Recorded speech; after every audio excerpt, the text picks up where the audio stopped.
Ciao a tutti ragazzi, benvenuti finalmente in questo nuovo video. Se notate la mia faccia è un po' abbagliata dalla luce è perché ho la lampada sopra, eccola. Allora, stiamo qui nella patria del disordine, nel mio garage, e oggi, dato che vi ho fatto vedere l'unboxing del cilindro Mitaka l'altra volta, voglio, prima di iniziare a farvi vedere le prime lavorazioni tipo lucidatura oppure riparazione delle bave, perché comunque c'è da fare, sì, ha voglia. Prima voglio farvi vedere come si fanno i calchi ad un cilindro, perché comunque io mi sono trovato a farli circa un mese fa e cercando tutorial per farli non l'ho trovato molto accurato. Ho trovato un forum su Google dove lo specificava. Quindi oggi vi dirò la pasta che usiamo, come diciamo la prepariamo, come la mettiamo dentro nel cilindro e poi faccio vedere come funziona praticamente, perché non è una pasta tipo il pongo che quando indurisce e basta è diventato duro. Questa pasta praticamente si scioglie, diventa morbida, va dentro alla travaseria, poi solidifica, ma anche quando è solida riesce a essere gommosa e uscire fuori con facilità, senza diciamo stare a scalpellare il cilindro e fare danni seri. Quindi adesso ve lo faccio vedere. Allora ragazzi, ecco qua il blocco di pasta da stampi e non si chiama pasta da stampi, come si chiama? Se volete acquistarlo dovete scrivere praticamente Vinamold, adesso ve lo scrivo anche qui sullo schermo, sul video, Vinamold. Questo è un blocco da 1 chilo, ma diciamo che non vi serve, cioè più quantità usate per fare gli stampi e più ne dovete acquistare, perché comunque una volta fatti gli stampi, se non volete conservarli, si ricicla, cioè solidifica, diventa gommosa, la rimettete nel pentolino, la scaldate e è di nuovo pronta ad essere utilizzata. Perciò diciamo è riciclabile, sì, si può dire così. Non riutilizzabile, riciclabile. Eccolo, questo blocco qui di pasta gommosa e sembrapongo, 1 chilo di Vinamolд, oppure ne prendete mezzo chilo, è o rossa o gialla mi sembra, comunque la trovate, Eccola qui, perfetta, un prezzo anche onesto mi sembra. Adesso, che procedura usiamo per colarla nel cilindro? Prima di tutto deve sciogliersi, no? Si deve squagliare, diciamo. Perciò abbiamo comprato questo pentolino da un classico negozio cinese, no? Non usiamo uno da cucina perché ci dobbiamo mangiare, questo non si mangia. Perciò pentolino piccolo, si potrebbe definire da campeggio, che si mette a scaldare per far squagliare il materiale interno su un fornelletto oppure con una bella passata di cannello sotto, come facciamo noi. E quando vedete che inizia a diventare proprio liquido, non più diciamo grumoso, perché mano a mano che si scalda diventa grumoso, invece no, deve essere liquido. Quando diventa liquido, dopo aver nastrato il cilindro, perché vedete all'interno stiamo nastrando le luci della travaseria in modo che non esca nella canna del cilindro ma deve rimanere dentro, e stiamo tappando anche i booster.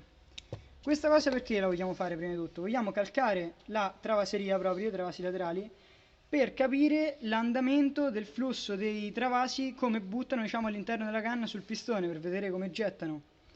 E come vi stavo dicendo, una volta che diventa liquido e dopo aver attappato il cilindro così, con un po' di nastro passato liscio su dentro il cilindro, lo buttate giù tranquillamente da qui fino a che non vedete che arriva circa a sfioro.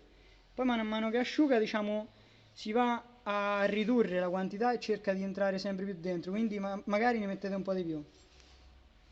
E adesso ovviamente ve la farò vedere la procedura, adesso la facciamo pure noi, quindi vi farò vedere. Aspettate pure. Ecco qua ragazzi, mi avevo detto pentolino in mano con un po' di Vinamolд all'interno e sotto una bella scaldata di cannello, circa 5-10 minuti. Ve l'ho detto, appunto, quando vedete che è proprio liquido senza grumi è pronto, perciò valutate anche voi da soli.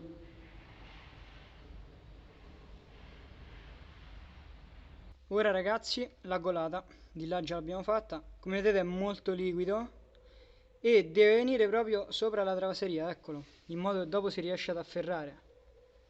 Vedete? Sta solidificando. Questa è la colata che vi ho appena fatto vedere, perciò ancora deve asciugare il tutto. L'altra invece già c'era e come vedete ha ripreso il colore originario, perciò diciamo che è bella che è pronta ormai. L'abbiamo colata anche qui nel quinto travaso, definiamolo, il controluce, e è uscita molto da lì, però dove doveva andare c'è andata perché doveva andare lì in fondo dentro appunto alla luce del quinto travaso. come vedete tutto tappato. Ne è finito un po', come vedete qui, nel condotto di raffreddamento, ma a noi non importa perché, come vi ho detto, è morbidissima, quindi quando la estraiamo dai travasi la tiriamo via pure da lì.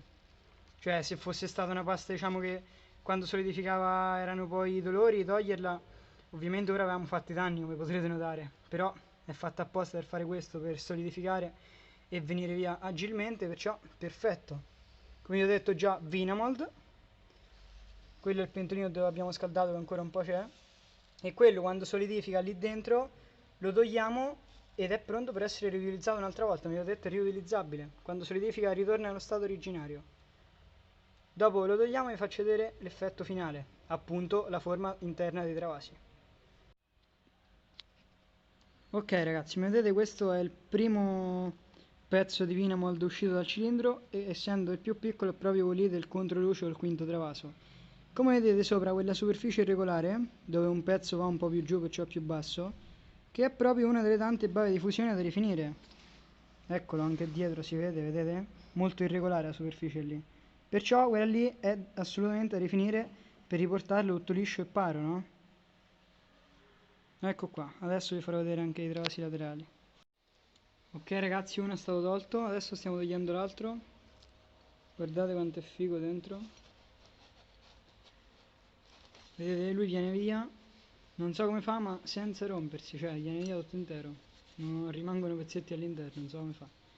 Comunque, dato che l'altro ce l'ho in mano, ve lo faccio vedere, no? Eccolo qua.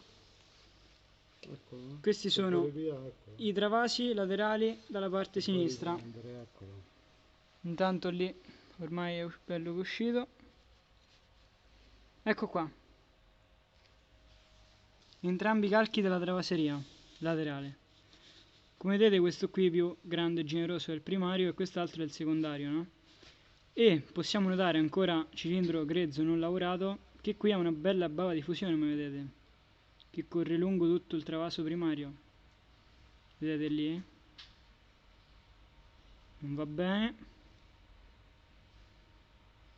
Qui anche qualcosina da rifinire sul secondario.